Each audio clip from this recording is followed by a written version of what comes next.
அது மாதிரி உயிரோடு இருக்கும்போது இந்த குடும்பத்திற்காக அவர்கள் கடுமையாக உழைத்து பாடுபட்டிருப்பாங்க. இறந்த பிறகு அவர்களை குறித்த ஒரு நல்ல விதமாக நினைப்பதற்கு ஆள் இல்லைன்னா அந்த ஆன்மா வருத்தப்பட்டால் அந்த ஆன்மாவின் வருத்த அலைகள் அந்த குடும்பத்தை பெருமளவு பாதிக்கும். அனைவருக்கும் அன்பான வணக்கங்கள். இந்த பிரபஞ்சம் அன்றும் இன்றும் என்றும் மிகவும் விந்தையான ஒன்றாக இருக்கிறது. அதிலும் மானுட பிறவி என்பது விந்தையிலும் விந்தையாக இருக்கிறது. நம்முடைய முன்னோர்கள் பற்றி தொடர்வது இருவினை பாவ புண்ணியமே என்று மொழிகிறார்கள். நாம் செய்த நல்ல வினையும் தீய வினையும் தான் நமக்கு இன்றைக்கு வாழ்க்கையை உடலை கொடுத்திருக்கிறது. நாம் செய்த கரும வினையின் தொடர்ச்சியாகவே மனித பூத உடல் கிடைத்திருக்கிறது.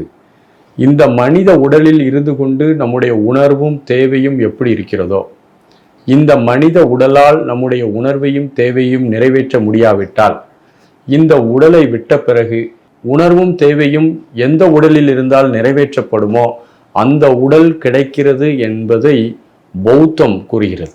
அப்போ மனித வாழ்க்கை என்பது ஒரு மிகப்பெரிய தொடர்ச்சி. நாம் இந்த உடலில் இருக்கிறோம், இந்த உடல் இல்லாவிட்டாலும் இருப்போம். மனிதர்கள் நோய்வாய்ப்பட்டு இறந்து விடுகிறார்கள், விபத்தினால் இறந்து விடுகிறார்கள், தற்கொலை போன்ற மரணங்கள் நடக்கிறது. இப்படி மனிதன் இறப்பிற்கான பல காரணங்கள் இருக்கிறது. இறந்த பிறகு அந்த மனமும் பிராணனும் கலந்த அந்த பிராண உடல் இந்த பிரபஞ்சத்தில் சிக்குண்டிருந்தால், அதாவது குறிப்பாக இந்த பூமியினுடைய கிராவிட்டியினுடைய தொடர்புல பூமியை தாண்டி போக முடியாமல் தவித்தால் அதை பித்ரு தோஷம் என்று அழைக்கிறார்கள். அந்த பித்ரு தோஷத்தை போக்குவதற்கு நாம் பல வழிகளில் நம்முடைய முன்னோர்கள் முயற்சி செய்தார்கள். புத்தர் பெருமான் ஒரு முறை தியானம் செய்து கொண்டிருந்தார். அருகில் உள்ள ஒரு நபரினுடைய தந்தை இறந்து விட்டார். இறுதி சடங்கெல்லாம் முடித்த பிறகு அந்த பையன் வீட்டுக்கு வர்றார்.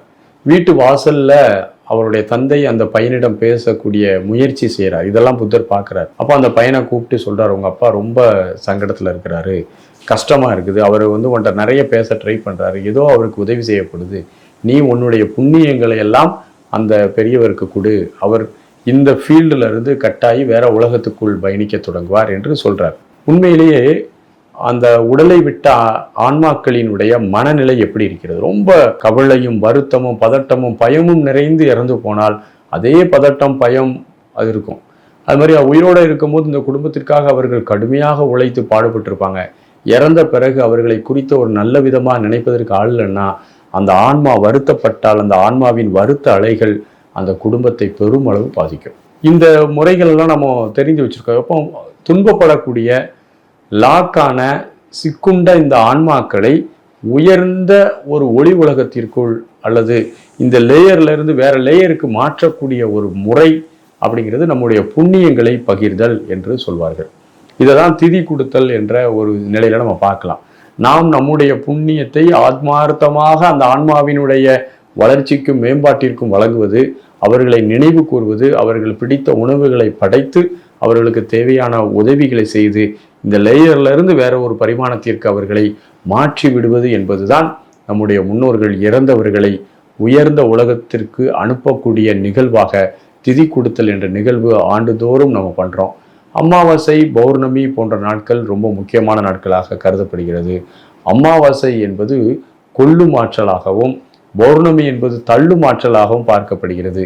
அமாவாசை போன்ற கனமான நாட்களில் அந்த ஆன்மாக்களை எளிதாக நாம் சூட்சுமமாக தொடர்பு கொள்ள முடியும்.